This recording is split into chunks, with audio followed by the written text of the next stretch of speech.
family and friends. Welcome back to my channel. This is Cynthia from Cynthia's Crafts and More. If you're new here, welcome. It's an honor to have you. If you are one of my longtime subscribers, thank you for coming back. I know it's been a while since I've been on here. Lots of things been going on. So today I'm going to be working on making a large cross, a couple small crosses that can be made into necklaces or keychains or magnets. Lots of different things you can do. So I mixed up the resin off screen because I don't think you want to watch me sit and mix resin up for 5 minutes. I'm also going to be doing a little teddy bear and a turtle. Well, the start of a turtle, I think, if I remember correctly. This video was originally recorded when I had no voice. So this is why I am doing a voiceover. And I apologize for being off screen with what I'm doing, but I am dividing the resin up into different pots because of the coloring that I'm going to be putting in for different items. So here you can see that I'm using a green mica powder. I will be putting it into this little cup here. And it is from Let's Resin. And the resin that I'm using is also from Let's Resin. It's the epoxy resin. And it takes about 24 hours for it to cure. Excuse me.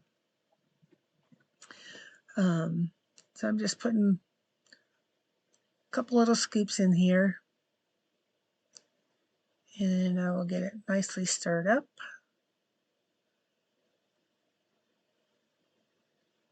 Don't know why I just wiped my stick when it was just in a mica powder and it's going into the same one, but who knows. So getting this the mica powder needs to be completely stirred in, because if it's not stirred in, your resin's not going to cure properly, and you could end up having liquid bubbles. Ask me how I know. Yes, it's happened to me before. So you want to make sure that it's stirred in really good. After you stir it, you want to let it sit, because if there's still any mica powder clumps, they will float to the top while it's sitting there. So in the meantime, let's get the stick cleared, or cleaned, I should say. And we got the clear rest of the resin here. And I will be using the Let's Resin white pigment paste to start off with. I'm going to have to be shaking it here pretty soon. So there's been lots of things going on. As you all know, I had lost my voice for about a month, and I'm just getting back into things. And I have several other projects that I'm going to be posting here shortly that I've done while I had no voice. Here I'm going to do like about 3 squirts of the white paste. We'll get that all stirred up really good, and then I will put a few drops of the black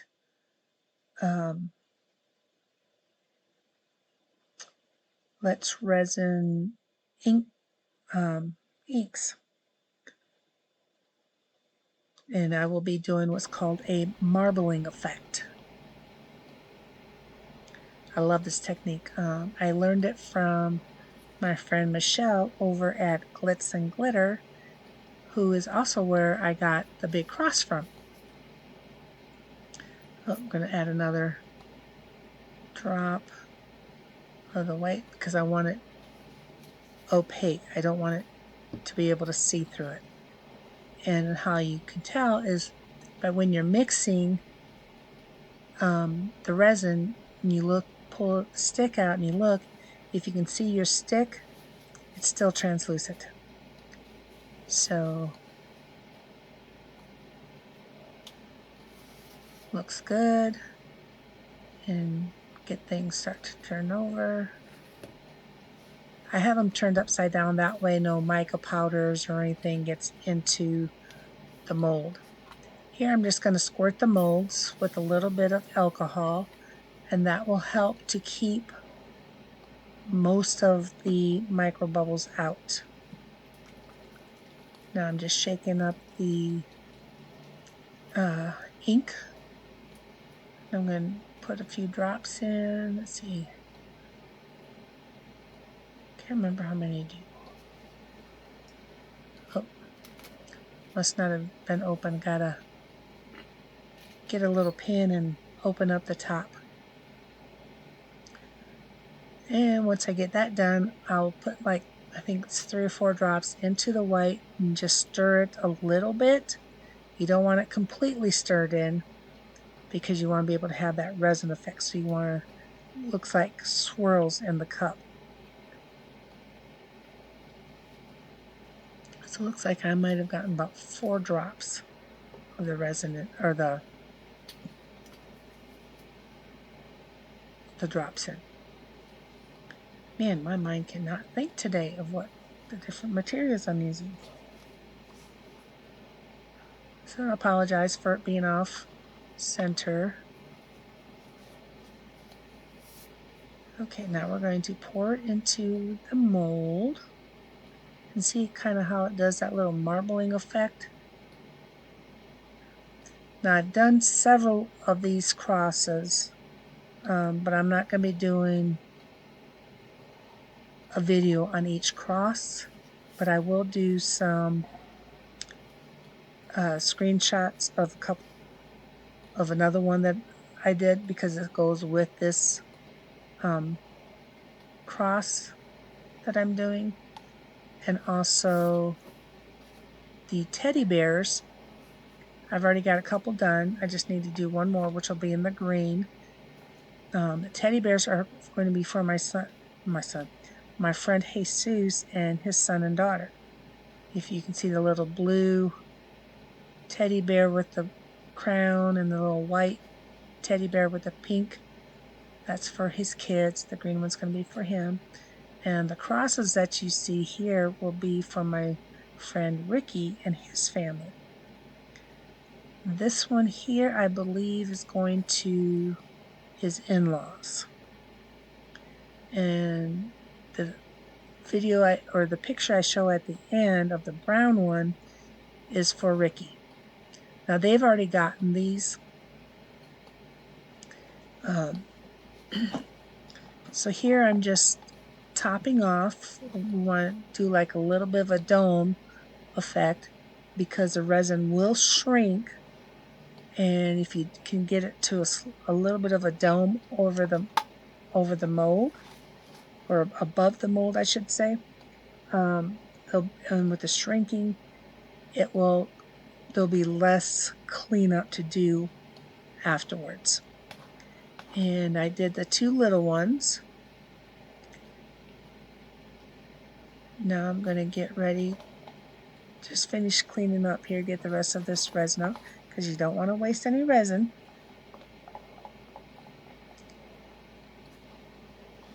Because it's very precious and expensive to waste.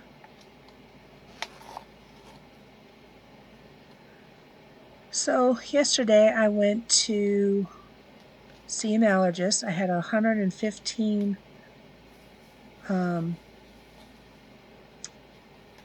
tests done on my back. Scratch tests is what they're called. And those all came back negative. There was a couple that could have been questionable, like 22 of them. And so those were done on my arm. So my arm looks like, and my back looked like pin cushion, like I've been sticking myself with pin cushions. But they all came back negative. I And when I got home, I was looking over the report. I noticed they did do the shellfish and other fish products, and those came back negative, which surprised me. So I sent a message to my doctor and asked her, like, so is it safe to eat fish again? Because when I was a senior in high school, which around 17 years old, I'm now 60, I had a severe allergic reaction to a test that contains iodine, which is a shellfish derivative. So I'm waiting to hear back on that. If I can go ahead and start maybe trying to eat some fish, or if I should still stay completely away from it. So as you can see here, I'm doing the green, and if you noticed, I picked up the little teddy bear, and what I was doing was I was squishing the ears and the nose area so that bubbles would not get trapped in those areas. Now I'm just pouring the rest of the green into the turtle mold. So, but she said that the Dupixent that I'm on, that my pulmonologist has me on for my lungs, will also help with EOE, which are basically little white blood cells that attack like the linings and the sensitivities if you're having an allergic reaction inside your body. And I have like a very mild case of the EOE. So I have a message into my pulmonologist to see if we need to up the dosage or leave it as is. So I'm waiting to hear from him on that also. And yes, I've gone to see, I've been seeing a GI doctor for several years, and he's the one who requested me to have the allergy testing done. So the doctor will send a message to him, and then when I see him in 6 months, then we will go further and probably have to do another endoscopy to see what else is going on. And in the meantime, I will be keeping a log of what foods that cause a lot of pain. Okay, so here I am cleaning up the edge of the teddy bear so I can get it out. And I apologize again, I have to take it off camera to kind of hold it against my body to get it out of the mold. It's a little tight, and with my arthritis, it makes it hard.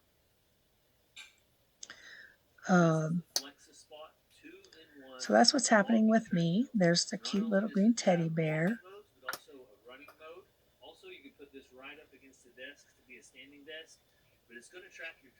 And I will show you pictures at the end of all three bears together, all done up. And I'm going to start on the little crosses. And I do have a little bit of cleanup to do on the crosses because there was a little bit of overspill. So then, let's see, for Mr. Carlos, he's been dealing with an ear infection, an upper respiratory infection, and he's got a bacterial infection on his legs that can be caused from improper showers, but it's also more almost like an autoimmune because he's had this before on his legs, and it basically goes from like his knees up towards his groins, and it looks like he's got tons of pimples all over. He got this the last time he was sick. So he's on medication for all that. Now the stuff that's going on with his legs can be, it can lay dormant and never come back, or every time he gets sick, it could come back. That's going to be a hit and miss. So we'll have to see on that. If you keep him in your prayers, I'd appreciate it. And then my husband Keith, he's working solo again. The gentleman that was working with him quit when they found out that he will not be getting a van because he had crashed or got into an accident with the van back in Thanksgiving. So Keith has been working several different stores doing facility maintenance. So this week has been a really rough week for him.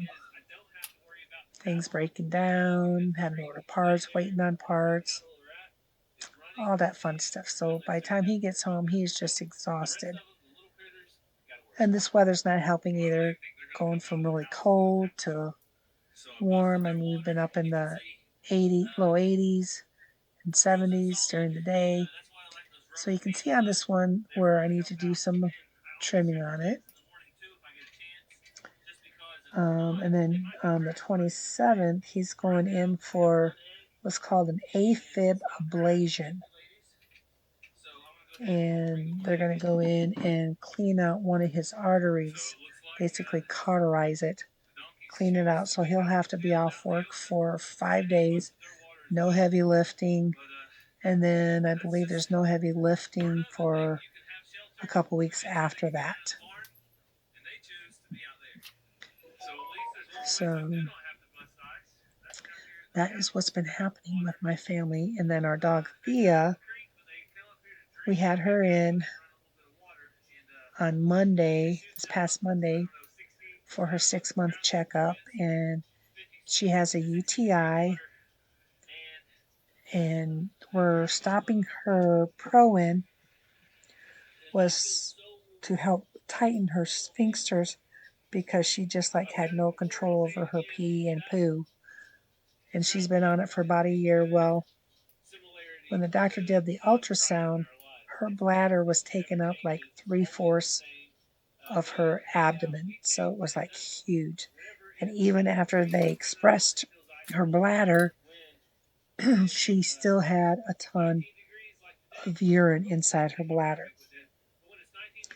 So we're going to stop the Pro-In to see if that helps so that she can pee everything out. Otherwise, we're going to have to take her into the emergency vets and have them put her cath in her and do tests to see what's causing her bladder to be so enlarged. Her vet thinks it's neurological.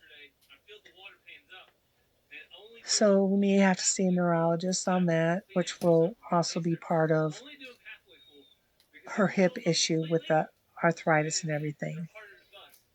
Okay, so here I'm taking out the large cross, and I think it turned out pretty cool. Need some cleanup on it because there was a little bit of overage, as you can see there down at the bottom. I'm going to do that off screen because that took me quite a while. And I'm going to show some pictures here. Now this is the one that will be going to Jesus or to Ricky. This is the back side. This is the front side.